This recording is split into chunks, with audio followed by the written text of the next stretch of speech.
Video মামলা এটি যে ট্রাফিক ডিভিশনের একটি নতুন ধরনের সংযোজন। ঢাকা শহরের বিভিন্ন এলাকায়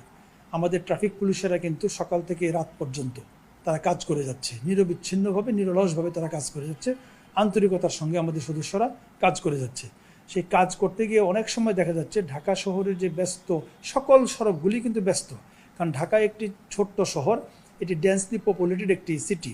সেই ছোট্ট শহরের যেই রাস্তাগুলি রয়েছে সেই রাস্তাগুলিতে অনেক সময় দেখা যাচ্ছে অনেকেই গাড়ি পার্কিং করে, সেটি হতে পারে প্রাইভেট কার, সেটি হতে পারে কোনো ট্রাক, সেটি হতে পারে কোনো পিক আপ ভ্যান বা অন্য যে কোনো ধরনের ভেহিকেল, সেটি পার্কিং করে ড্রাইভার অন্য কোথাও চলে যায়, অথবা গাড়ির যিনি মালিক উনি গাড়ি পার্কিং করে কোনো মার্কেটের সামনে পার্কিং করে উনি মার্কেটে চলে যায়, অথবা অন্য কোনো অফিস আদালতে কোথাও চলে যায়। এতে করে রাস্তা ব্লক হয়ে যায় এবং প্রচণ্ড একটি যানজটের সৃষ্টি হয় এবং মানুষ যেতে পারে না, গাড়ি চলাচল করতে পারে না। কারণ ঢাকা শহরের ম্যাক্সিমাম রাস্তাই কিন্তু একটু ন্যারো, এত ওয়াইড রাস্তা আমাদের নেই। কাজেই এই যে অবৈধ পার্কিং, যখন আমাদের পুলিশ সার্জেন্টরা অথবা পুলিশের যে কোনো পর্যায়ের কর্মকর্তারা তারা যখন ওই গাড়ি সরাতে যায়, দেখা গেল কোনো ড্রাইভার সেখানে নেই, কোনো মালিকও নেই, কোনো ড্রাইভারই নেই, কেউ থাকে না, তখন এই গাড়ি সরানো একটি দুরূহ কাজ হয়ে দাঁড়ায়। এখন এই সমস্যা সমাধানের জন্য এখন ট্রাফিক ডিভিশনের পক্ষ থেকে উদ্যোগ গ্রহণ করা হয়েছে যে ট্রাফিক ডিভিশনে আমাদের যারা সদস্যরা কাজ করছে তারা কিন্তু ওই গাড়িটির একটি ভিডিও ধারণ করে, এই যে অবৈধভাবে পার্কিং করে রাখা গাড়ি অথবা গাড়িগুলির প্রত্যেকটি গাড়ি যেখানে যা পাওয়া যায়, এটি ঢাকা শহরের উত্তরাতে হতে পারে, ঢাকা শহরের ড্যামরাতে হতে পারে, যে কোনো জায়গায় এই অবৈধ পার্কিং পেলে পরেই যদি যেখানে কোনো মালিক থাকে না, যখন তাকে কোনো জরিমানা করার জন্য কোনো ব্যক্তি পাওয়া যায় না, ব্যক্তি না পেলে তার লাইসেন্স পাওয়া যায় না, কিছুই পাওয়া যায় না, তখন এই গাড়িটার ওই যে নাম্বার প্লেট যেটা থাকে, রেজিস্ট্রেশন নাম্বার যেটা থাকে, সেটি সহ তার যে অবৈধ পার্কিং পুরো এলাকাটির একটি চিত্র, ভিডিও চিত্র আমরা সংগ্রহ করি।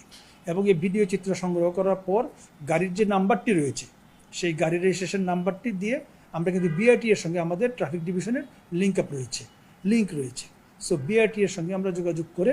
আমরা কিন্তু এই গাড়ির যে প্রকৃত মালিককে, তার নাম, ঠিকানা, ফোন নাম্বার সব কিছু আমরা সংগ্রহ করি। এবং আমাদের ট্রাফিক ডিভিশনের পক্ষ থেকে এই গাড়ির যিনি সম্মানিত মালিক তার সঙ্গে আমাদের সদস্যরা ওনার সঙ্গে যোগাযোগ করে, এবং ওই গাড়ির মালিক যখন ডিসি অফিসে আসেন, তাদেরকে যখন আমন্ত্রণ জানানো হয়, ডিসি অফিসে আসার পর ওনাকে এই যে ভিডিওটা, ওনার গাড়ির যে রং পার্কিংয়ে ছিল, অবস্ট্রাকশন সৃষ্টি করছিল মানুষের চলাচলে, তখন এটা ওনাকে দেখানো হয়। এবং ওটার জন্য যে প্রসিকিউশন, বা আমি যদি একেবারে সহজ ভাষায় বলি, ওনার জন্য যেই জরিমানার জন্য যে কাগজটি, ওনাকে তৎক্ষণাৎ ওই কাগজটি ধরিয়ে দেওয়া হয়। এবং উনি যখন এটা দেখেন এবং উনি তখন রিয়েলাইজ করতে পারেন যে উনি অথবা ওনার ড্রাইভার